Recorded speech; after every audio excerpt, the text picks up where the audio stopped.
estimados participantes. El día de hoy vamos a analizar lo que son las medidas cautelares y la ejecución de la sentencia. Ya es el bloque temático número 4. Y ya con este terminamos todo lo que es la cátedra de Derecho Contencioso Administrativo. El día de hoy es una especie de resumen de lo que es la materia. Quiero que imaginemos una situación. Inician un proceso contencioso administrativo, introducen su recurso, cumple con todas las formalidades requeridas para su admisibilidad.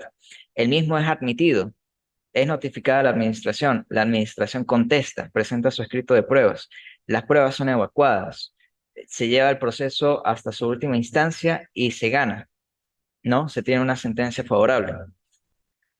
¿Qué pasa después? Se tiene en principio papel y hasta que no se pueda ejecutar o si no se tomaron las medidas preventivas para poder ejecutar lo pedido en su inicio, pues lo que se tendría al final del proceso judicial sería papel. Es por ello que es necesario tomar todas las medidas preventivas con las medidas cautelares y saber cuáles son las implicaciones, lo que conlleva una ejecución de la sentencia para que un proceso judicial tenga sentido, ¿no? Para que éste tenga validez. Es por ello que vamos a pasar a analizar lo que son las medidas cautelares en primer lugar. Las medidas cautelares son medidas de carácter provisional que pueden ser adoptadas por un juez o un tribunal en el marco de un proceso judicial, con el fin de garantizar la efectividad de la sentencia que se dicte en el futuro. Estas medidas tienen como un objeto prevenir que se produzcan daños irreparables que se dificulte a la ejecución de la sentencia. Sé que siempre que planteemos un proceso judicial, pensemos cuál va a ser la consecuencia jurídica de ese acto. Por ejemplo, si pedimos una acción de nulidad de un acto administrativo, ¿cuál va a ser la consecuencia jurídica? La nulidad, en efecto. Pero también, ¿cuándo va a salir esa sentencia? ¿No? Tenemos que tener en cuenta de que si bien la ley siempre nos va a establecer lapsos procesales, lo más probable es que esos lapsos procesales muchas veces terminen prorrogándose, principalmente la etapa de sentencia, ¿no? La etapa de sentencia, al menos en materia civil, siempre me dura al menos 60 días y esos 60 días pueden terminar convirtiéndose en años. Es por ello que es necesario tomar medidas cautelares para poder garantizar ese debido cumplimiento, la efectividad de esa sentencia. Por ejemplo, en el proceso de nulidad de acto administrativo, la medida cautelar por excelencia es la suspensión de los efectos del acto. Hasta que no se tenga una sentencia definitiva que anule o no un acto administrativo, es necesario que ese acto no surta efectos, porque de seguir surtiendo efectos puede generar un gravamen que puede no solo perjudicar, sino que puede agravarse con el transcurso del tiempo. Las medidas cautelares, por naturaleza, las principales, las que todo el mundo usa, siempre son el embargo, el secuestro y la prohibición de enajenar y gravar. Eso en los procesos judiciales generales. El embargo consiste en la retención de bienes del demandado como garantía de la deuda. Esto en aquellos casos que implique el pago de una obligación. Por ejemplo, se demanda a la administración pública para el pago de una suma de dinero por indemnización, por ejemplo, de un incumplimiento de contrato administrativo. Es necesario establecer un embargo preventivo, ¿no? Para poder salvaguardar o poder garantizar la ejecución de la sentencia en última instancia, para poder cobrar ese monto que se está demandando en primer lugar. Luego tenemos el secuestro, que es una de las medidas generales de las medidas cautelares, que constituye una retención de los bienes muebles o inmuebles para evitar que sean destruidos o desaparezcan durante el proceso judicial. La medida de secuestro, a pesar de que podría ser utilizada dentro de un proceso contencioso, no es lo común. Una medida de secuestro es aquella medida que se utiliza para retener y salvaguardar bienes de los cuales la propiedad o el título es discutido. Por ejemplo, en materia de divorcios, en la liquidación de bienes, antes de que exista la liquidación de bienes, cuando se pide la partición, se suele pedir el secuestro, porque en ese momento los bienes están discutidos de la propiedad. Y por último, tenemos la prohibición de enajenar y gravar, en la cual se impide al demandado vender o disponer de sus bienes mientras se resuelve el proceso judicial. También se impide al demandado gravar o hipotecar. ¿Qué quiere decir? No puede constituir una servidumbre, no puede constituir un usufructo, no puede hipotecar el bien mientras está llevándose a cabo el proceso judicial. Esto como medidas generales, medidas cautelares generales a los procesos generales. Sin embargo, el proceso contencioso administrativo tiene una serie de características porque no estamos demandando a personas particulares, estamos demandando al Estado, estamos demandando a entes públicos. Es por ello que no podemos decir, por ejemplo, una medida de secuestro, porque en principio, ¿cuál es la medida de secuestro? Aquella que se aplica sobre bienes de naturaleza controvertida. En este caso, serían bienes de la administración o bienes que no son de la administración, ¿no? No hay mucho a dónde ir. No se podría, por ejemplo, pedir en primer lugar una medida de secuestro.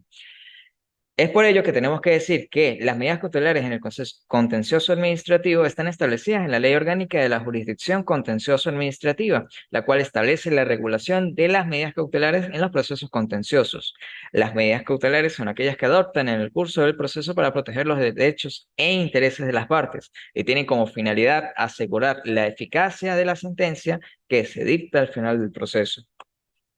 Así pues, tenemos que las principales medidas cautelares que se dictan dentro de un proceso en materia administrativa es la suspensión de los efectos del acto, la suspensión de la ejecución del acto administrativo impugnado y la adopción de medidas para garantizar la continuidad del servicio o la protección al medio ambiente. Con respecto a la suspensión de los efectos del acto administrativo impugnado, tenemos que decir que esta es la principal medida cautelar que suele pedirse, ¿no? Supongamos que llevan un proceso de naturaleza, de naturaleza tributaria. Van a impugnar un acta dictada por el CENIA, una resolución culminatoria de sumario, ¿no? Establece un monto, la administración establece, señor, usted incumplió con una serie de deberes formales. Estos deberes ascienden a tanto, ¿no? Esos ilícitos tributarios, ¿no? Y tiene tanto tiempo para pagarlo. El litigante tiene que no solo interponer el recurso contencioso, sino que también tiene que pedir que al menos mientras se está llevando ese proceso judicial, no se tenga que pagar esa suma, no se tenga que cumplir el término que la administración estableció en ese lapso, ¿no? O por ejemplo, se dicta un acto administrativo, la administración establece o lo obliga a usted a actuar de una determinada manera, ¿no? Pero esa manera lo perjudica. Es necesario interponer una nulidad, pero la nulidad por sí misma no detiene el acto. Es necesario solicitar una medida cautelar para que al menos mientras se lleve el proceso judicial, ese acto administrativo sobre el cual se está pidiendo la nulidad no surta efectos. ¿Por qué? Porque la naturaleza del acto está siendo debatida en ese momento. Tenemos también la suspensión de la ejecución del acto administrativo impugnado. Esta medida cautelar implica la suspensión temporal de la ejecución del acto administrativo impugnado hasta que se resuelva el proceso judicial. De igual manera, supongamos que la administración pública ordena construir una autopista. Esa autopista pasa por un determinado lote de terreno, ¿no? Y esa construcción, al menos a un particular, lo afecta, a ese particular del lote del terreno, lo afecta. Es por ello que él solicita la suspensión de la ejecución del acto administrativo. ¿Cuál sería la consecuencia del acto administrativo impugnado? La construcción de la autopista. Pero mientras se lleva a cabo el proceso contencioso administrativo, es necesario que no se construya. Es necesario que la administración no haga valer ese acto administrativo, al menos mientras se lleva el proceso judicial. Porque supongamos que se llega al final y dice el tribunal contencioso, sí, está bien, usted, administración pública, usted no puede construir eso ahí, no lo puede construir, pero no se solicitó la medida cautelar. Entonces, como no se suspendió la ejecución del acto administrativo, el mismo debe ser aplicado. Y si es aplicado, a pesar de que se llevó el proceso judicial, no se puede retrotraer porque ya la construcción está hecha. Es un gravamen irreparable. Y es por eso que hay que tener mucho cuidado y hay que saber analizar y saber qué se quiere cuando se introduce no solo un recurso administrativo, sino una demanda o cualquier acción ante un tribunal. Y por último, dentro de las medidas generales de los procesos contenciosos, tenemos la adopción de medidas para garantizar la continuidad del servicio público o la protección del medio ambiente. Son medidas que están más enfocadas a lo que es las acciones de derechos colectivos o intereses difusos, ¿no? No solo afecta a una persona, afecta a una cotidianidad. La administración, por medio de su actuar, tiene que garantizar, al menos durante se sigue el proceso judicial, la continuidad de un servicio público o que aquellas medidas que tome la administración, aquellos actos, aquellas decisiones no van a afectar al medio ambiente o a una reserva federal o a un parque nacional o a una especie en peligro de extinción o a las especies animales en general. ¿Cuánto debe durar una medida cautelar? En principio, la medida cautelar tiene que durar el proceso judicial en general, ¿no? Tiene que ser solicitada con el recurso contencioso administrativo, ¿no? Para que pueda ser acordada desde el inicio, pueda ser decretada desde el inicio. Y, en principio, también debería durar todo el proceso judicial hasta la sentencia definitiva. Las medidas cautelares son medidas provisionales, tienen su validez mientras dure el proceso judicial. Una vez que llega a una sentencia definitiva, definitiva quiere decir que ya pasó por todos los recursos de impugnación pertinentes, y ya hace cosa juzgada, ya tiene carácter definitiva. Y cuando ya tiene carácter definitiva, pasamos a la ejecución de la sentencia. Ya una medida provisional no tendría sentido. También es necesario decir que las medidas cautelares pueden adoptarse desde el inicio hasta la finalización. La Ley Orgánica de la Jurisdicción establece un plazo máximo de 6 meses para su duración, pero ese lapso puede extenderse, siempre que el proceso se alargue. Pregunta aquí Manuel Parada, si las medidas cautelares, ¿quién las solicita? Las solicita siempre el particular. La persona que introduzca el recurso contencioso administrativo es la persona que debe solicitar siempre la medida cautelar. Siempre que se plantea un proceso judicial, no solo contencioso administrativo, un proceso judicial general, un proceso penal, un proceso laboral, un proceso civil, siempre se tiene que pedir una medida cautelar. Por ejemplo, una persona es detenida en una flagrancia y la medida cautelar en ese caso sería la medida de presentación, ¿no? La persona no va a estar detenida provisionalmente, sino que le van a dar el régimen de presentaciones. En materia civil sí se puede, es normal ver embargos, es normal ver prohibición de enajenar y gravar, porque normalmente en materia civil se está pidiendo la ejecución de obligaciones, el pago de deudas, y para poder garantizar esas deudas es necesario poder embargar, pero eso es un interés del demandante. Siempre que planteemos un proceso judicial, pensemos siempre en el final. Si yo estoy pidiendo un monto en específico, ese monto tengo que buscar la manera de asegurármelo, porque si no voy a tener una sentencia muy bonita que no la voy a poder ejecutar. Voy a tener una sentencia que dice, páguese la suma de tal persona, la cantidad de tanto, pero si esa persona no tiene los medios para llevarla a cabo, o si en medio de todo el proceso judicial dilapidó su patrimonio, o lo fue diluyendo, o fue saliendo de su patrimonio, cuando tenemos la sentencia definitiva, esa persona sencillamente ya no tiene con qué responder. Entonces tenemos una sentencia que se ve inejecutable y que al final todo el proceso judicial no tendría ningún sentido. Todo ese tiempo invertido, todos los recursos invertidos, pues terminaron en una sentencia inejecutable. Luego de la duración, quedamos claros que lo ideal es que sea desde el inicio del proceso judicial hasta que se tenga una sentencia definitiva, a los fines de poder garantizar una ejecución del proceso. Tenemos que hablar de los requisitos de existencia, y es que una medida cautelar es una medida provisional que sirve para poder garantizar la ejecución del proceso. Como es una medida provisional, tiene que cumplir con una serie de requisitos. Estos requisitos, todos enfocados a lo que es la necesidad, la urgencia de que, al menos, por ejemplo, el patrimonio de la parte demandada, o en caso de materia administrativa, ese acto administrativo que siguió todo un proceso administrativo previo, sea suspendido. Tiene que haber una urgencia, tiene que haber una problemática que impida que al menos ese acto administrativo sea ejecutado. Para poder solicitar una medida cautelar, el solicitante tiene que probar al menos tres aspectos. En primer lugar, tenemos el fumus boni juris. El fumus boni juris, o el aroma al buen derecho, se refiere a la existencia de argumentos y pruebas que demuestren que el demandante tiene razón en su pretensión y que existe un derecho que debe ser protegido. Por ejemplo, supongamos que está la administración de oficio declara un acto, ¿no? Declara, o por ejemplo, solicita una expropiación, ¿no? Y declara un bien expropiado. En principio, yo tengo que tener un derecho para poder pedir esa medida cautelar. En principio, yo debería ser titular del derecho de propiedad, el cual se vio afectado por esa expropiación, ¿no?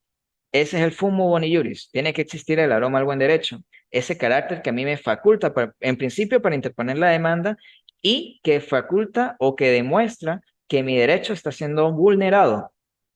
Luego tengo el fumus periculo in mora, el peligro en la demora. El peligro de la demora hace referencia al riesgo de que se produzcan daños irreparables si no se adopta la medida cautelar de manera inmediata. Digamos que esa expropiación está llevada a cabo para poder construir algo. Por ejemplo, la autopista que les decía antes. Si no se adopta la suspensión del acto administrativo que acuerda la expropiación, se va a construir esa autopista. Y si se construye la autopista, a pesar de que llevamos un proceso judicial, mi bien va a ser deteriorado, ¿no? Mi derecho de propiedad va a ser disminuido y va a tener un gravamen. Es por eso que es urgente que apenas yo coloque el recurso contencioso administrativo, apenas yo lo introduzca en el tribunal, se acuerde la medida para que se suspenda, porque si se alarga el proceso judicial, lo más probable es que se termine construyendo, se termine ejecutando el acto administrativo y a pesar de que yo tenga una sentencia final, ya no lo puedo volver a la situación anterior a la sentencia, antes de que se introdujera la demanda, antes de que se introdujera el recurso. Por último, tenemos el fumus periculum indagni, el peligro del daño. Se refiere al peligro del daño, es decir, el riesgo de que se produzcan daños o perjuicios irreparables si no se adopta la medida cautelar de manera inmediata. Siempre y primero tengo que demostrar que tengo un derecho para pedir esa medida cautelar, ¿no? Que ese derecho va a verse afectado. De que si no se adopta la medida cautelar de una manera inmediata, apenas se introduzca el recurso contencioso o se introduzca una demanda o una denuncia o una querella, eso puede producir un daño irreparable, que para el momento de la sentencia, cuando se dicte la sentencia, tal vez sea demasiado tarde y tal vez desvirtúe o haga imposible ejecutar la sentencia. Y por último, el fumus periculum indagni, el cual tengo que decirles que no en todos los procesos judiciales es necesario probar el fumus periculum indagni. Sin embargo, en materia contencioso administrativa sí es necesario siempre probar el fumus periculum indagni. Quiere decir que el riesgo manifiesto de que se produzcan daños o perjuicios irreparables. Se parece mucho al periculum in mora y normalmente cuando se redacta suele estar muy relacionado la redacción o suele ser muy parecida a las causas de solicitud del fumus periculum in mora con el fumus periculum indagni, pero ambas están siempre enfocadas en demostrar el peligro que puede representar el no decreto de medida cautelar mientras se lleva a cabo el proceso judicial.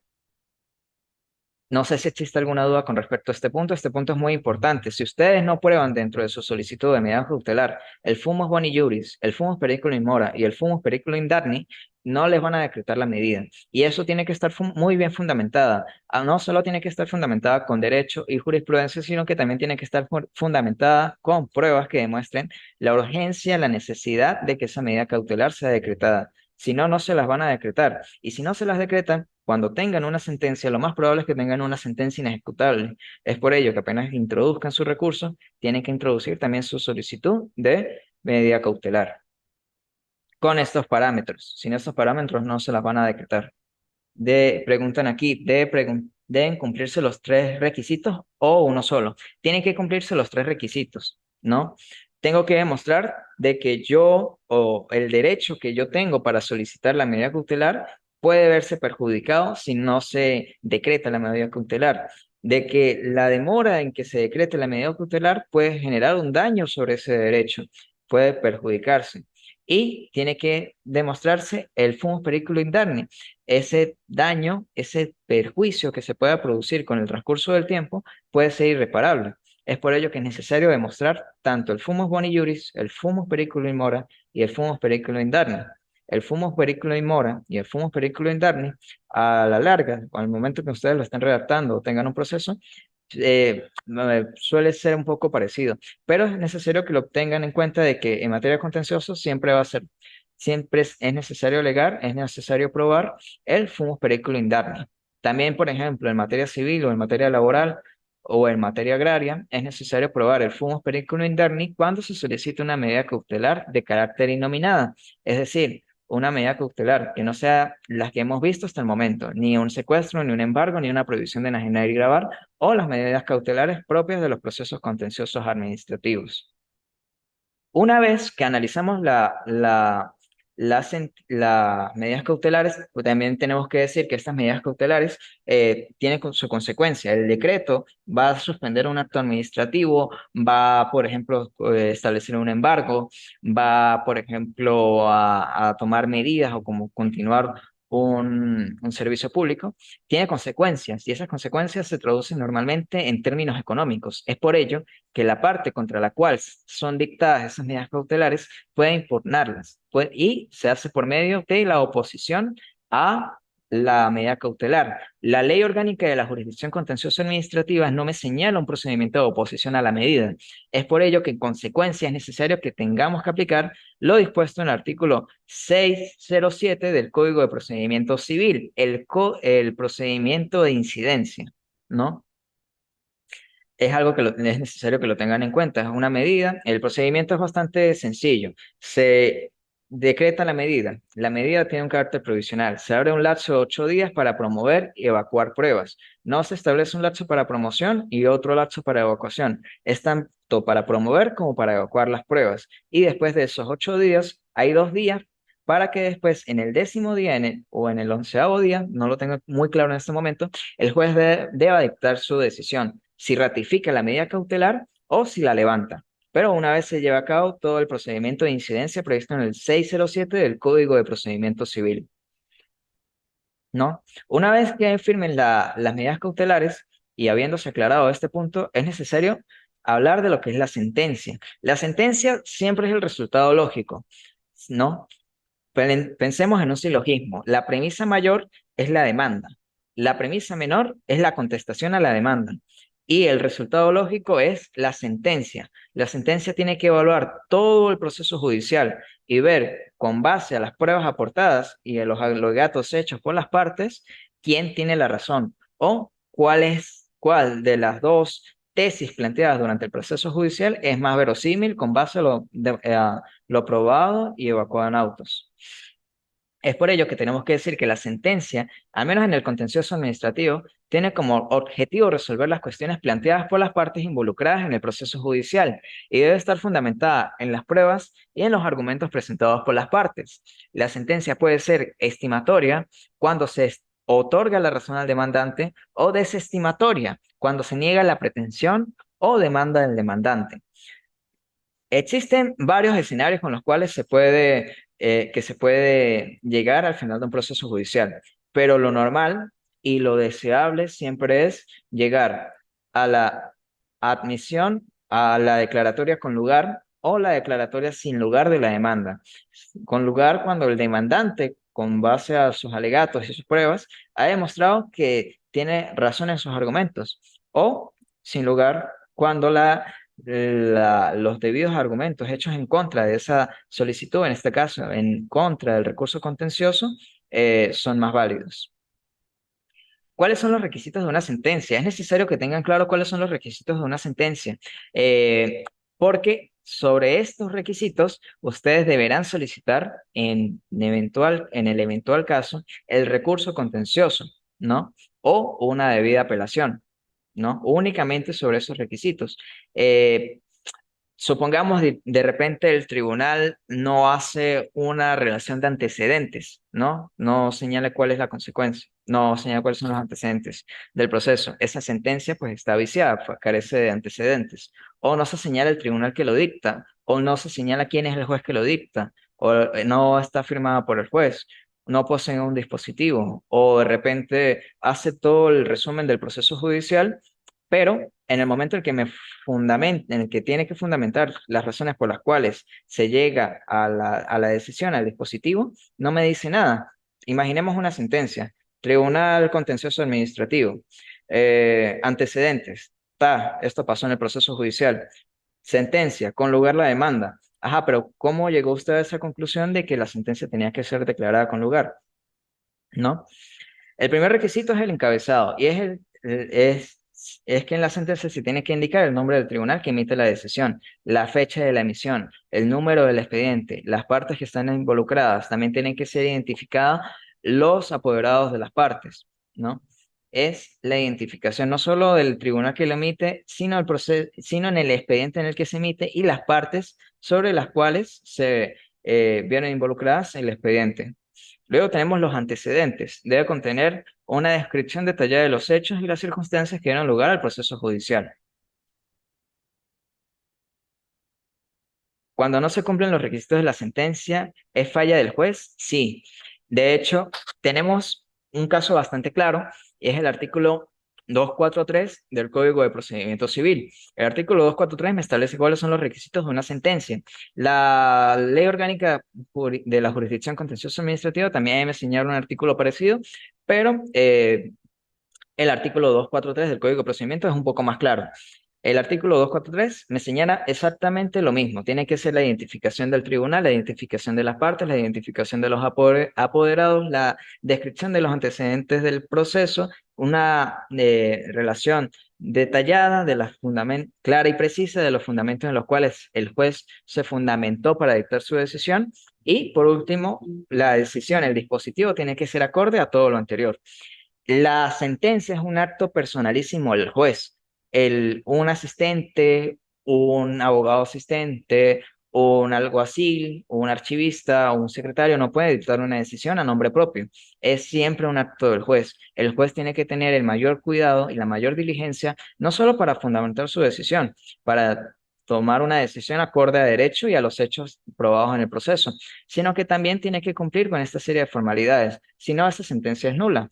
Establece el artículo 243 del Código de Procedimiento los requisitos, pero el 244 me establece que si no se cumplieran estos requisitos, existirá la nulidad de la decisión. ¿Por qué? Porque estos son requisitos que son taxativos, no se pueden derogar. El juez no puede decir, ay, hoy me levanté sin ganas de colocar el encabezado de la sentencia o sin colocar el dispositivo de la decisión. Siempre se tiene que tomar, ¿no? Y pues si no se cumplen, pues la sentencia eventualmente será declarada nula o es un motivo de anulabilidad de la decisión. También tenemos dentro de los requisitos lo que es el fundamento de la decisión. El fundamento debe contener la exposición clara y detallada de aquellos fundamentos que justifican la decisión adoptada por el juez. ¿Cuál fue la pretensión de la parte actora? ¿Cuáles fueron las pruebas traídas por la parte actora? Estas pruebas corroboran aquello que fue alegado por la parte actora. Estas pruebas, ¿cómo se relacionan con los argumentos de la parte demandada? La parte demandada y las pruebas que trajo tienen concordancia entre sí. Esto que fue debatido en el proceso judicial guarda relación o corresponde con el derecho existente venezolano, porque también es una cosa, y es que dentro de los procesos judiciales, al menos en Venezuela, se rige por el principio de que el juez conoce el derecho, y es que puede pasar de que lo solicitado por la parte demandante o lo alegado por la parte demandada no concuerde con la realidad jurídica, ¿no? Puede ser que de repente el demandante o el demandado alegan una ley que está derogada o alegan un criterio jurisprudencial que ya fue desaplicado. Es un deber del juez conocer el derecho en general y ese derecho lo tiene que contrastar con todo lo probado y alegado en autos.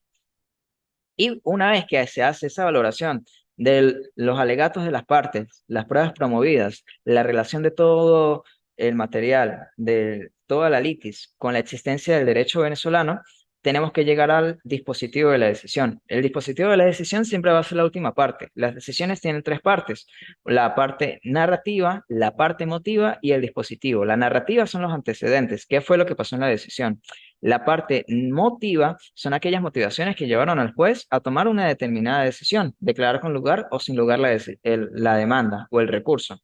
Y el dispositivo es la parte que obliga dentro de la sentencia. Debe contener la decisión adoptada por el tribunal, es decir, la resolución que dicta el proceso judicial.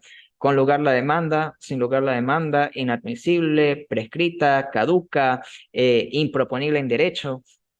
Son distintas cosas que puede dictar el juez dentro de sus dispositivos, únicamente con el dispositivo, y eso también tiene que ser acorde con lo que establece en los fundamentos de su decisión. Por ejemplo, yo no puedo decir, en todo el fundamento como que sí, lo solicitado por la parte actora tiene razón, lo logró probar, eso está acorde con la jurisprudencia venezolana y con la legislación venezolana, y de repente en el dispositivo sin lugar la demanda. No es coherente. Se le pide al juez que sea coherente entre aquello que motivó con su dispositivo. ¿Cuáles son los efectos entonces de esta decisión? La decisión siempre es el acto eh, judicial por excelencia. Todo el mundo, toda aquella persona que se dirige a un tribunal siempre está esperando una decisión, porque la decisión es lo que otorga una fuerza y que al final dirime un problema judicial establecido. En este caso, los efectos de la decisión, en primer lugar, tenemos el efecto de cosa juzgada, que significa que la decisión adoptada por el tribunal es definitiva y obligatoria para las partes o involucradas en el proceso judicial y para los terceros interesados. ¿Qué quiere decir la cosa juzgada? Supongamos que sale la decisión en primera instancia. Esa decisión no tendría en principio carácter de cosa juzgada, porque sobre eso tenemos también el procedimiento de segunda instancia, tenemos también el procedimiento de, de casación, tenemos también el procedimiento de revisión constitucional. Son una serie de mecanismos extraordinarios para impugnar la decisión dictada en primera instancia. Y hasta que no se pasen todos esos medios de impugnación especiales, no se puede hablar de una decisión que tiene un carácter de cosa juzgada. En segundo lugar, tenemos la ejecutividad. La sentencia tiene que ser ejecutable, ¿no? Debe ser ejecutable. Por ejemplo, se pide la nulidad de un acto administrativo. ¿Cuál va a ser la ejecución de esa sentencia? Que el acto administrativo quede sin lugar o ya no tenga ningún efecto. ¿Cosa juzgada se da solo al final del proceso? Sí, solo se da en el momento en el cual se cumplieron o se agotaron todos los recursos o todos los medios de impugnación. Sin embargo, existen mecanismos que aún existiendo cosa juzgada pueden levantar esa cosa juzgada, como lo es la demanda de fraude procesal, el amparo contra sentencia, la revisión constitucional y el recurso de invalidación. Luego tenemos el interés jurisprudencial dentro de la decisión. El interés jurisprudencial se representa o se materializa en que este caso en concreto puede presentar una solución o un precedente para casos similares que lleguen a existir en el futuro. A demanda B. A demanda B en determinadas circunstancias. Después, C demanda D. Y esas circunstancias en las cuales C demanda D son muy parecidas a las cuales A demanda B. Es por ello que ya el juez puede utilizar esa primera demanda como un antecedente para solucionar el proceso que actualmente tiene C contra D, un precedente para poder solventar casos en el futuro. Y por último tenemos la publicidad. La sentencia en materia contenciosa administrativa es pública y puede ser consultada por cualquier persona interesada. Esto se traduce de que cualquier persona puede dirigirse a un tribunal contencioso administrativo y ver el expediente y la respectiva sentencia que puede haber dentro del expediente. Así también le señala la obligación a los tribunales de publicar las decisiones en la página oficial del Tribunal Supremo de Justicia a los fines de establecer o para garantizar la publicidad de las decisiones dictadas por los jueces. Luego pasamos a la ejecución de la sentencia. La ejecución de la sentencia en materia contenciosa, ajá, las audiencias contenciosas administrativas son públicas. Sí, son públicas. Cualquier persona puede, en principio son públicas. Cualquier persona puede dirigirse. De hecho, es normal, por ejemplo, en las prácticas administrativas, que los estudiantes se dirijan o asistan a audiencias de amparo, audiencias en general dentro de procesos contenciosos administrativos, para que puedan ver cómo se desenvuelve. Pero cualquier persona también puede revisarlas y puede ver eh, cómo se llevan a cabo. También en esas audiencias se tiene que dictar el dispositivo.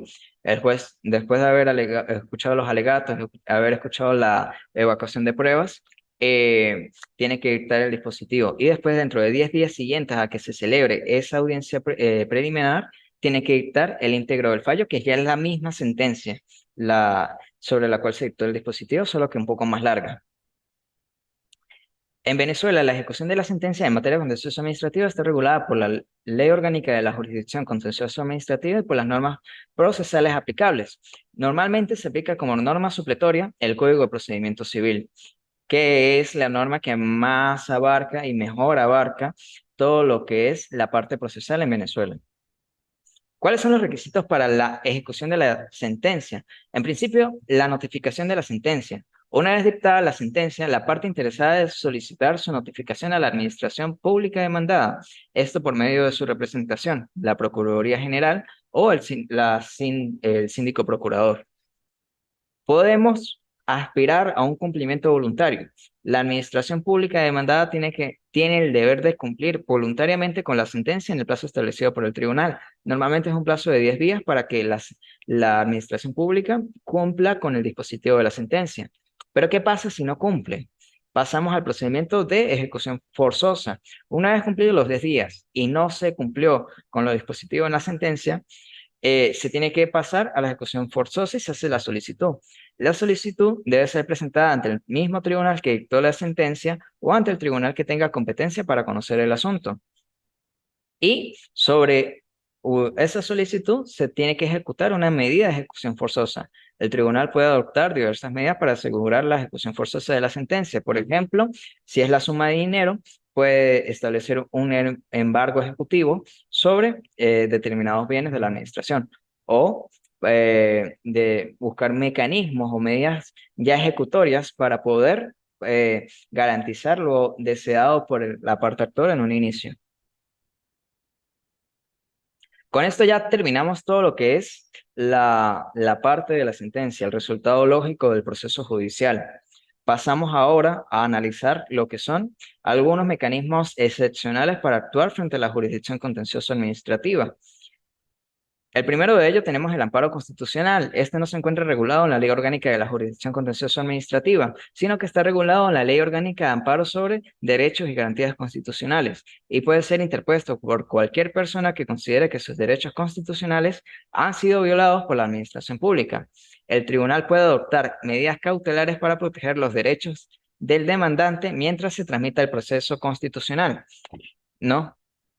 Tiene que haber una violación de un derecho constitucional. Esa violación tiene que tener un carácter urgente. Ese carácter urgente se traduce en un lapso de caducidad de 6 meses. Una vez transcurridos esos 6 meses, el solicitante no puede interponer una acción de amparo constitucional.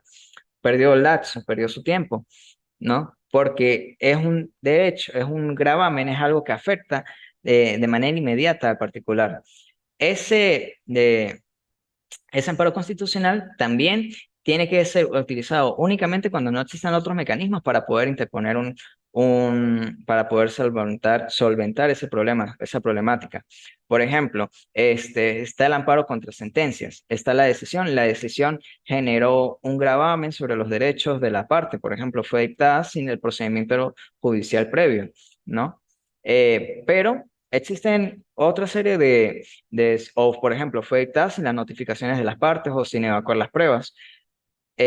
Pero para poder interponer ese amparo contra sentencia es necesario primero apelar, después de apelar, establecer el recurso de casación, después la revisión constitucional, mecanismos de impugnación previos para que la sentencia quede firme. Y una vez firme se puede hablar de que ya no existe ningún otro medio legal o un medio de impugnación para poder terminar con esa problemática. Luego tenemos el habeas data. Habeas significa tener, data significa datos. Entonces, el habeas data se traduce como tener datos. En materia contencioso administrativa, es un recurso que permite a los ciudadanos acceder a los datos personales que se encuentran en el poder de la administración pública y solicitar su corrección, actualización o eliminación si se considera que son inexactos o están incompletos. Esto puede generar un perjuicio, por ejemplo, puede establecer un domicilio y ese domicilio puede evitar de que la persona pues, acceda a subsidios, acceda a determinados beneficios o puede implicarlo con una serie de gravámenes, ¿no? Por ejemplo, el caso ese que yo les comenté de la expropiación. En Venezuela, el habeas data en materia contencioso administrativa se encuentra regulado por la Ley de Protección de Datos Personales y puede ser interpuesto ante el Tribunal Supremo de Justicia. Por último, ya para terminar, tenemos el recurso de hecho, que es un recurso contencioso administrativo y sirve como herramienta para impugnar una decisión judicial que ha sido dictada en última instancia y ha sido confirmada por el Tribunal de Alzada. Es decir, no admite más recursos ordinarios. Por ejemplo, fue dictada la sentencia. Sobre esa sentencia fue dictada después la apelación. Esa apelación, yo considero que hay un recurso de casación. Me lo niegan. Y como me lo niegan, yo puedo introducir un recurso de hecho para que esa decisión sea conocida por el Tribunal Supremo de Justicia por medio de la Sala Político-Administrativa y se encuentra regulado en el Código de Procedimiento Civil. También debe ser interpuesto, en principio, ante el tribunal que dictó la decisión negando la casación y tiene que ser conocido y evacuado por el Tribunal Supremo de Justicia.